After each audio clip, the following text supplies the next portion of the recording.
This is the VOA Special English Development Report. A new report estimates the cost of forced labor. Millions of workers worldwide are denied more than $20 billion a year in wages. And that does not even include people forced to work in the sex industry. The report is by the International Labor Organization. The United Nations agency gives two main reasons for what it calls the cost of coercion. First, people in forced labor situations receive wages that are lower, sometimes far lower, than the market rate. Long hours of overtime work may go unpaid or underpaid. Also, the people may be overcharged for their housing, food, and other items. The second major cost mainly involves human trafficking. It includes the money that workers pay to be taken to another country.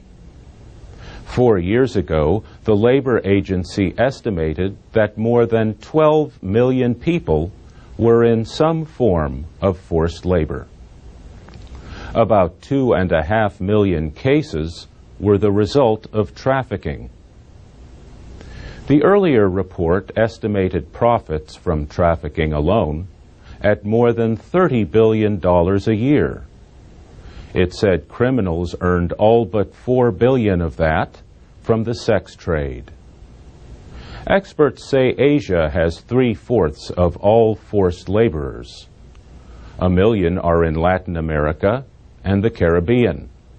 But the problem affects almost all countries. Around 56% of people in forced labor are women and girls. 40 to 50% are under the age of 18.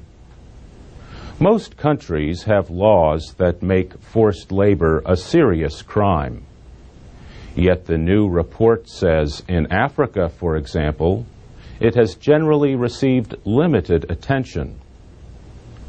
Sometimes there is a strong focus on slavery, but weak punishments, says ILO official Roger Plant.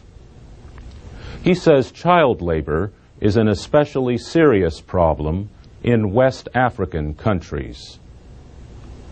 Around the world, industries such as agriculture and the building trades are commonly considered at risk of forced labor. They have lots of temporary work and difficult conditions. But the report says the risk extends to all kinds of industries with long supply chains for the goods used in their products.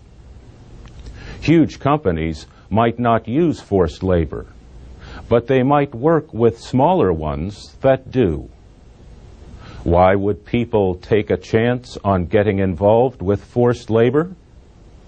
The International Labor Organization points to increases in the unemployed, the working poor, and people whose jobs are likely to be cut. In such times of economic crisis, it says, people take more risks. And that's the VOA Special English Development Report.